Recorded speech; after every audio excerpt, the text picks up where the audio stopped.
अब खबर अरविंद केजरीवाल की पार्टी में खड़े हुए संकट की। राज्यसभा में राघव चड्ढा, संदीप पाठक समेत आम आदमी पार्टी के 7 सांसदों ने पार्टी छोड़ दी। बीजेपी में शामिल होने का प्रस्ताव राज्यसभा के चेयरमैन को दिया था और राज्यसभा ने नोटिफिकेशन जारी कर दिया है, जिसमें बीजेपी सांसदों की लिस्ट में इन 7 नेताओं का नाम शामिल कर दिया गया। मतलब राज्यसभा के चेयरमैन ने इस विलय को मंजूरी दे दी है।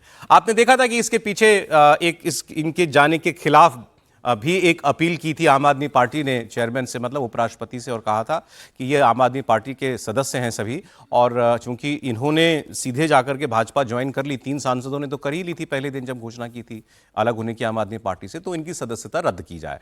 अब लेकिन फैसला जो है वो इन 7 सांसदों की अर्जी पर हो गया, इनके पक्ष में हुआ है। और इसके बाद जो अब ताज़ा स्ट्रेंथ बन गई है राज्यसभा की, उसमें भारतीय जनता पार्टी के 113 सांसद जो हैं वो हो गए। मतलब पहले 106 थे, 7 जुड़ने के बाद 113 सांसद उनके हो चुके हैं। और अब एनडीए जो है वो मेजॉरिटी के ऊपर चला गया। गलत नहीं कह रहा सर? एनडीए मेजॉरिटी मार्क के ऊपर चला गया। इनफैक्ट 2 तिहाई के पास पहुंचने वाला है। मेजॉरिटी के ऊपर तो पहले ही था, 2 तिहाई के पास पहुंचने वाला है एनडीए। और बीजेपी भी जो है वो अपने दम पर मेजॉरिटी के इंच करके करीब जा रही है, खुद एक अकेली पार्टी के मतलब तौर पर। अब ये बड़ा सवाल था, क्योंकि कपिल सिब्बल हों और कुछ लोग जो हैं वो ये कह रहे थे कि ये प्रक्रिया जो है ये अनकॉन्स्टिट्यूशनल है। इस तरीके से कभी किसी एक पार्लियामेंट्री पार्टी का मर्जर नहीं होता। उनका दावा था कि पहले पार्टी फैसला करती है अगर मर्ज करना होता है किसी और पार्टी में, या 2 धड़े मिलकर अगर कोई एक तीसरी नई पार्टी बनाते हैं, उसके बाद जो उनके पार्लियामेंट्री पार्टीज होती हैं उनके वो इंडिविजुअल तय करते हैं कि उनको किधर रहना है किधर नहीं रहना है। लेकिन यहां इस प्रक्रिया को सही माना गया है और इसको मंजूरी दे दी गई। राघव चड्ढा का बयान है, इस पर सुन लेते हैं।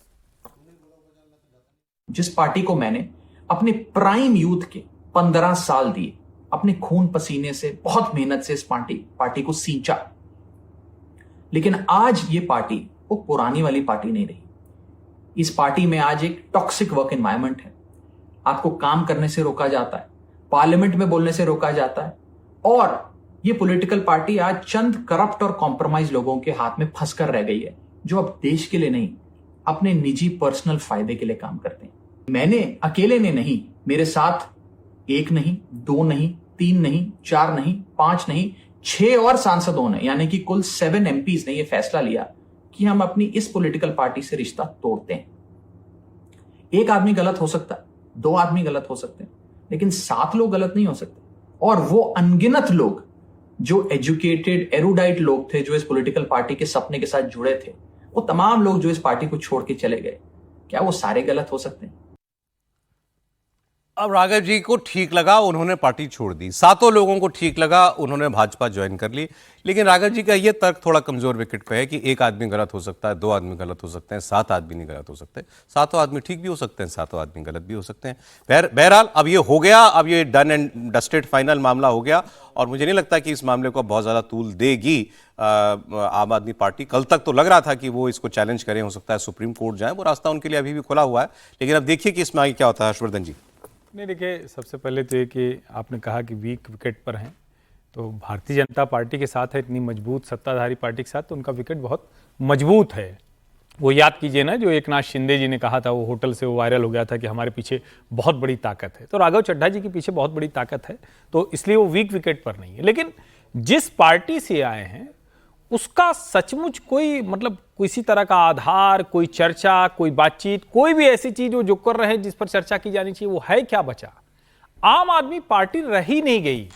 आम आदमी पार्टी उसके साथ, आम आदमी उसके साथ नहीं रह गया, पार्टी जैसा व्यवहार नहीं है, वो प्राइवेट लिमिटेड कंपनी भी छोटा पड़ गया है। मतलब अरविंद केजरीवाल जहां चले गए हैं वो तानाशाही प्रवृत्ति कर रहे हैं। और इस सब से इतर मैं कहता हूं ये सब चलिए चलता है, ठीक है। राघव चड्ढा आपने कहे वो तर्क नहीं समझ में आता हो, तो उनको जाना था उधर तो चले गए। अरविंद केजरीवाल दिल्ली में चुनाव हारे और वो आदमी चला गया पंजाब। एक सामान्य विधायक चुनाव हारता है, 5 साल लड़ता रहता है, वहीं सांसद चुनाव हारता है, 5 साल लड़ता रहता है। कहां कौन छोड़ के जाता है भाई? क्या भारतीय जनता पार्टी के नेता जो बरसों बरस चुनाव हारते रहे तो क्या वो छोड़ के चले जाते थे? मुख्यमंत्री नहीं बन पाते थे, प्रधानमंत्री नहीं बन पाते तो दूसरी जगह चले जाते थे।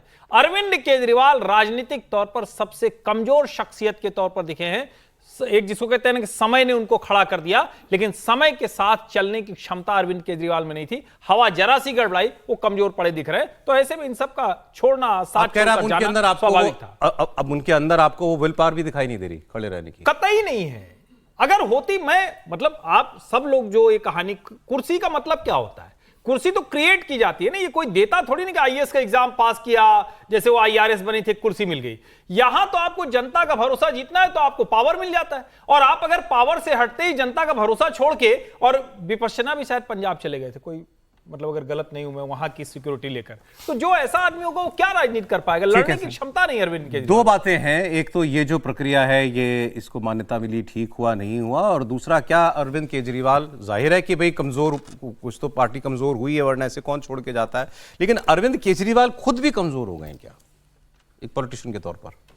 देखिए, इन चीज़ों को थोड़ा अलग अलग करके देखिए। एक बात तो मैं बिल्कुल सहमत हूँ कि केजरीवाल को समय ने खड़ा किया। उस समय का नाम अन्ना आंदोलन था, उसके पीछे क्या क्या था वो अलग बहस का मुद्दा है। और अरविंद केजरीवाल ने जिस तरह से पहले दिल्ली में सत्ता हासिल की, फिर आम आदमी पार्टी ने पंजाब में सत्ता हासिल की, और 10 साल के अंदर अंदर राष्ट्रीय दल का दर्जा हासिल कर लिया। इसमें कोई दो राय नहीं है कि परंपरागत राजनीति से निराश लोगों के बीच एक उम्मीद की किरण के तौर पे वो उभरे, या उन्होंने अपने आप को उभार लिया। लेकिन दिल्ली का चुनाव हारने के बाद पंजाब जाना मुझे लगता है राजनीतिक रूप से, रणनीतिक रूप से गलत इसलिए नहीं है कि एकमात्र सत्ता अब उनकी जो बची है पंजाब में बची है।